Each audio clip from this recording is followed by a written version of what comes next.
l'artiste au pouvoir. Qu'est-ce que tu gardes de lui?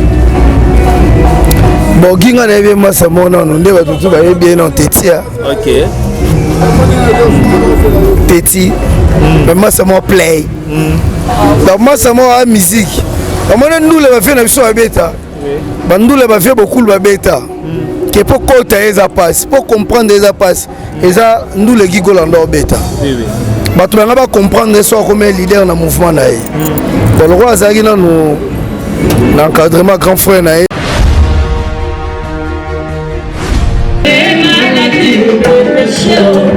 Oh mon Dieu, mon roi, l'amour de Dieu pour je te fais mon être, apprenti d'inspiration de mes maladies, mes péchés. Oh mon Dieu, mon roi, oh papa, donne-moi l'amour, l'amour qui reste dans mon cœur, que je ne mets pas dans les choses du monde. Oh Seigneur, j'ai tant supplie. Donnez-moi l'amour, l'amour qui reste dans mon cœur, et je ne mets pas dans les choses du monde. Seigneur, je t'en supplie. Oh, y'a tout ma famille,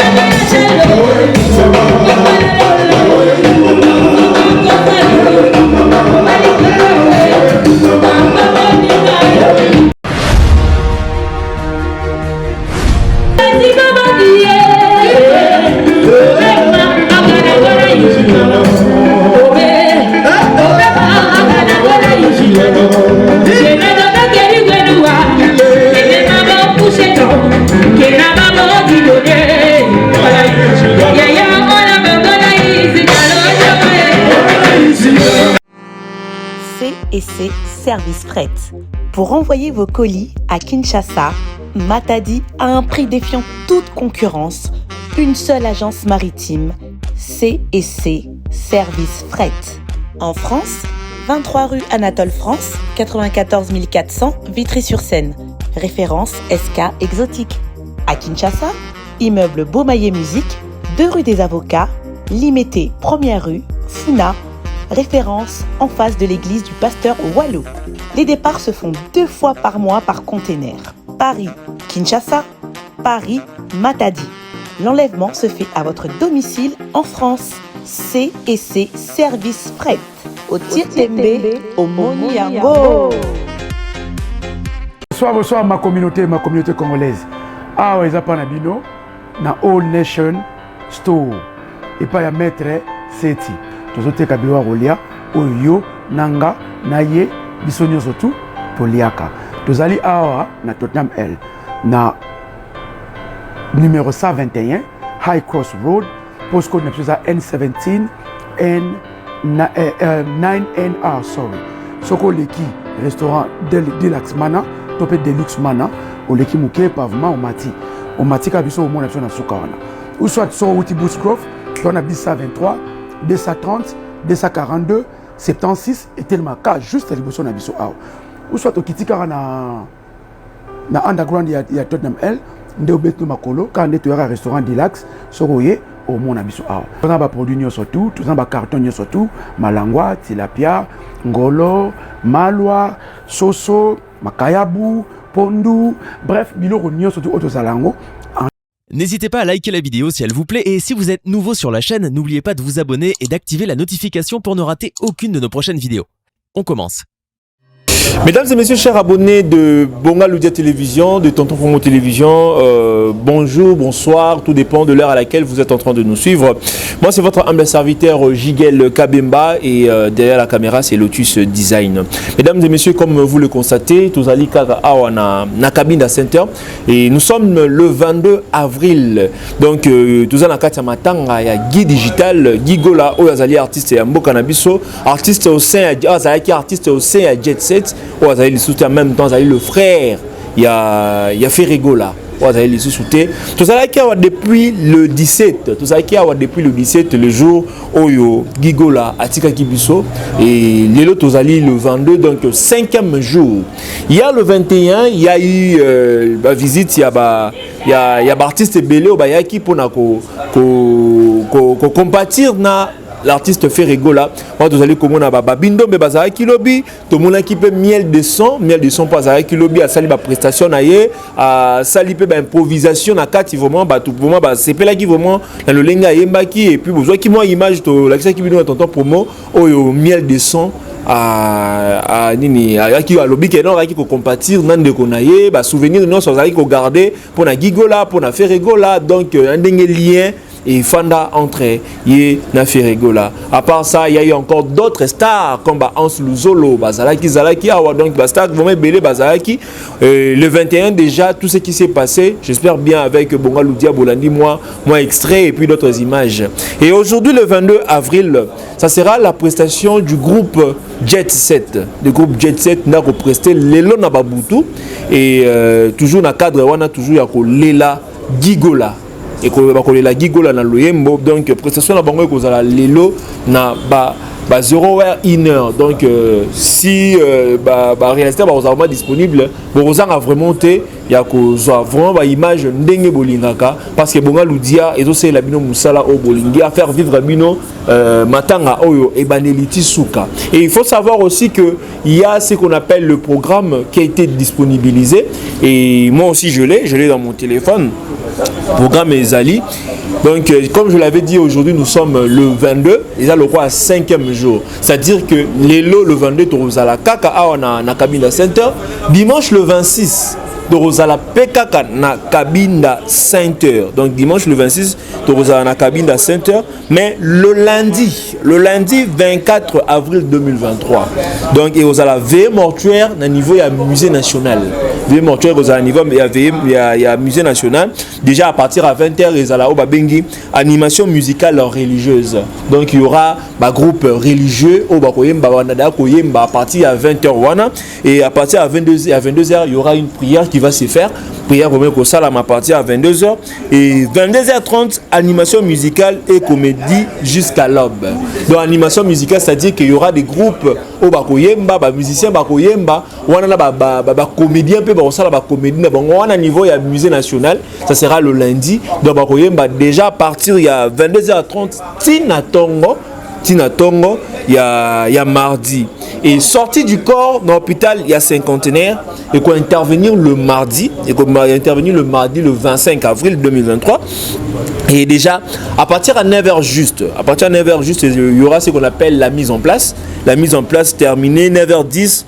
Arrivée des artistes. Artistes nyonso ba rolinga ba ya ba compatir na Ferregola. Nenge to mona ki ba babindo be bayaki de to mona ki ba miel de son ba ye ba artiste nyonso pe ba lancer ki ba message na bango sur le net ba artiste nyonso ba limé ko soutenir Ferregola na passe o est touché parce que to la ni peut même ba message à condoléances il y a Salfo ayebi que non Ferregola il faudrait aya déjà kuna pour na cadre ya festival a fait moi. Donc tous les artistes o ba luka pa ko compatir na Ferregola ba ko ya déjà wana partir à 9h10 wana toujours na nini na musée national et 9h30 arrivée du commissaire provincial de la police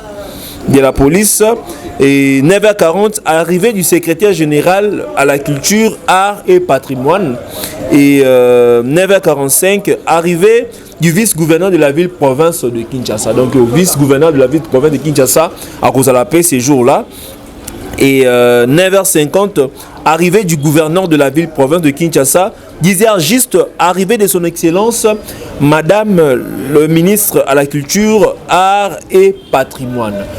Donc il y a déjà parti, il y a 10h juste, et 10h10. Arrivée de députés nationaux, provinciaux et sénateurs. Donc, mi konzipe ya mboka na biso, ba kozala wana pa madame ya culture, madame ya ministre de la culture, il y aura aussi d'autres députés au bakoya pe ko compatir na Ferregola, au à perdre ndekonaye, au à perdre musicien naye, au bakoya ko compatir na orchestre Jet Set, au bakoya ko compatir na ba Goloa.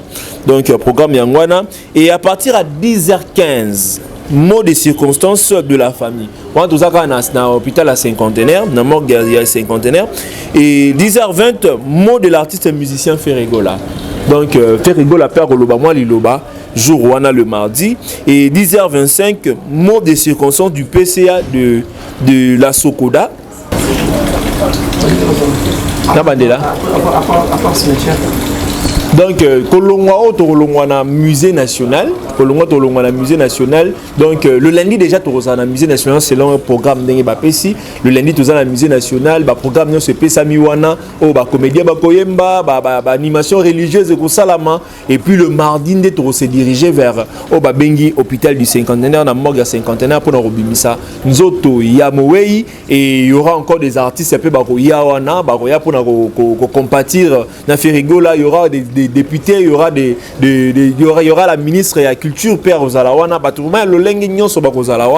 et après cela on s'est dirigé vers la place des artistes. Comme je l'avais dit tantôt, Gigola c'était un artiste, il faudrait vraiment que Bakomatine à niveau ya place des artistes et après Wanande na nécropole entre ciel et terre Wanazali cimetière et après Wanande Torozonga Siko pour nous rechuter dans 15 heures selon le programme déjà Makamounio vraiment il faut ainsi là 15 heures programme toujours déjà na page officielle et puis na source crédible ils allaient déjà ils allaient certifier ça réellement que ils allaient ici qu'à bien tout soit qui en et pour aujourd'hui nous aurons les déroulements et si je parle le même langage avec l'autre design qui t'a déjà image comment les choses se passent aujourd'hui le 22 avril et demain aussi vous aurez encore quelques images au niveau il y a cabine à center image à Soukabo il y a cabine à center et ils ont la lobby et puis le lundi direction musée national pour la veillée mortuaire.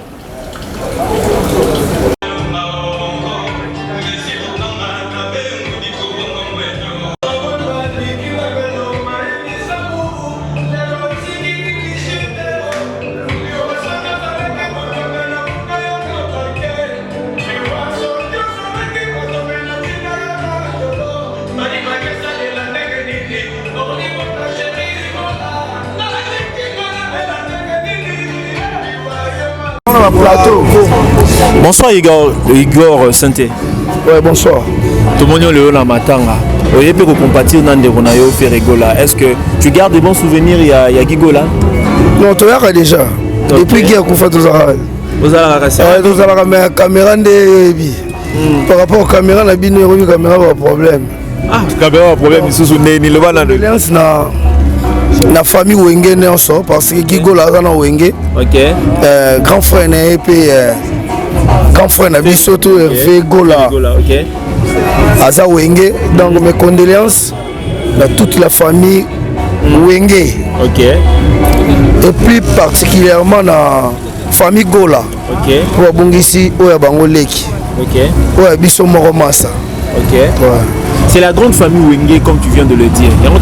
Et Igor Santé. Est-ce que tu as aussi des souvenirs avec l'artiste Aouti Kokufa? Qu'est-ce que tu gardes de lui? Bon, Ginga n'a pas moi ça mon nom. On devait tout bien en Téti. OK. Téti. Mais moi ça mon play. Donc moi ça mon musique. Moi nous les faire na biso beta. Nous les faire beaucoup de beta. Que pour côté ça passe, pour comprendre ça passe. Et ça nous les Gigola ndor beta. Oui oui. Bah tu vas pas comprendre ça comme leader dans mouvement naé.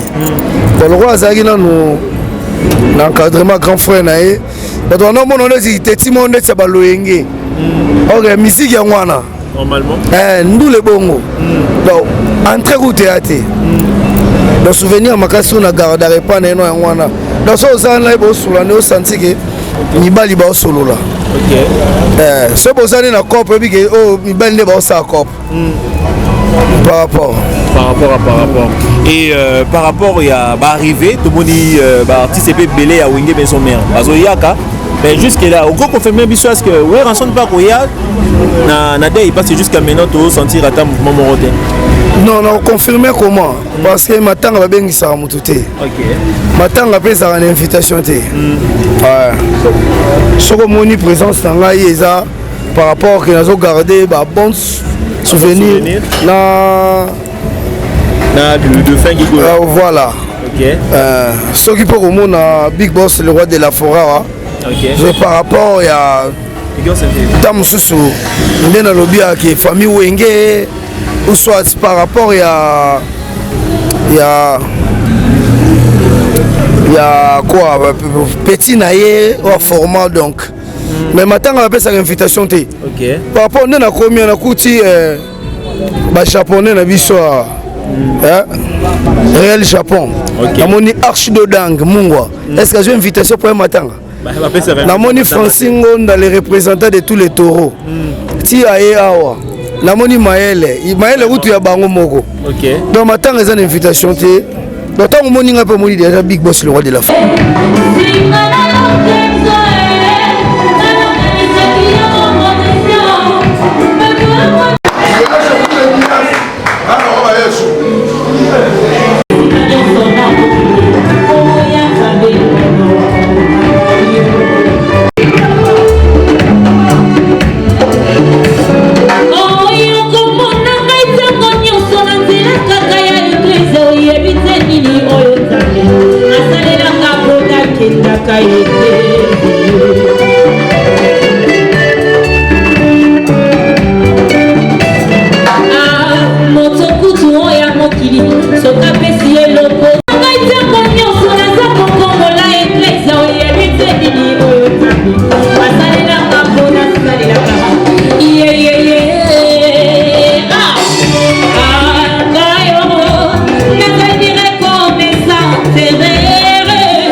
Voilà, mesdames et messieurs, vous venez là de suivre la première partie à couverture. Il y a ton promo télévision. Ah ouais, toujours dans la cabine à Center. On est la partie gospel, si je peux le dire. Vous me demandez comment les chansons de Marie Missamou ont été interprétées. Et puis la salle, quand même que nous avons en contexte, c'est d'ailleurs au moment que nous avons un peu côté les mains. Donc, dans ce souci, il y a toujours, il y a qu'à rendre hommage, il y a qu'à l'éla. L'artiste Gigola. Et comme vous le savez déjà, il y a une chanson qui est chantée par le musicien. Il y a Jet Set, il y a orchestre Jet Set en hommage. Il y a Gigola. Et déjà aussi le clip est tourné. Et nous espérons bien que l'élément vous l'aurez déjà demain. Vous l'aurez déjà demain. Et je vous signale aussi qu'il y a l'artiste Gianni Pacha. Gianni Pacha au père Yemi Nakata Nzembowana. Donc déjà programme demain, ça sera le dimanche. Nous avons toujours en cabine center. Et le lundi, direction musée national. C'est là-bas qu'aura lieu ce qu'on appelle veillée mortuaire. Veillée mortuaire, nous allons vraiment Kuna, et sûrement nous aurons aussi l'occasion d'écouter cette belle chanson que les artistes, il y a Jet Set, c'est Bayembeli pour mon collègue Nabango, ou il y a aussi Tika Mokili, il y a Batoabo Moi, et tout le monde vivre comme on a œuvre naïe, ou le inondation, différents vocaux naïe, ou il y a Tiki Nakati, il y a orchestre Banze Monaï, tout ça. Et en même temps, vous avez quand même vu, il y avait aussi Igor Sainté, au Père Zobé tapé Sainté Nakati, quand même qu'ils ont la cadre de chanson chrétienne, chanson gospel, mon monipe Igor Sainta Betty, tout monipe Papi le Prince, Bazali, voilà. Mesdames et messieurs, vous venez là de suivre la première partie à couverture. Il y a ton promo télévision. Ah ouais, toujours dans la cabine à Center. On est la partie gospel, si je peux le dire. Vous me demandez comment les chansons de Marie Missamou ont été interprétées. Et puis la salle, quand même que nous avons en contexte, c'est d'ailleurs au moment que nous avons un peu côté les mains. Donc, dans ce souci, il y a toujours, il y a qu'à rendre hommage, il y a qu'à l'éla. L'artiste Gigola. Et comme vous le savez déjà, il y a une chanson qui est chantée par le musicien. Il y a Jet Set, il y a orchestre Jet Set en hommage. Il y a Gigola. Et déjà aussi le clip est tourné. Et nous espérons bien que l'élément vous l'aurez déjà demain. Vous l'aurez déjà demain. Et je vous signale aussi qu'il y a l'artiste Gianni Pacha.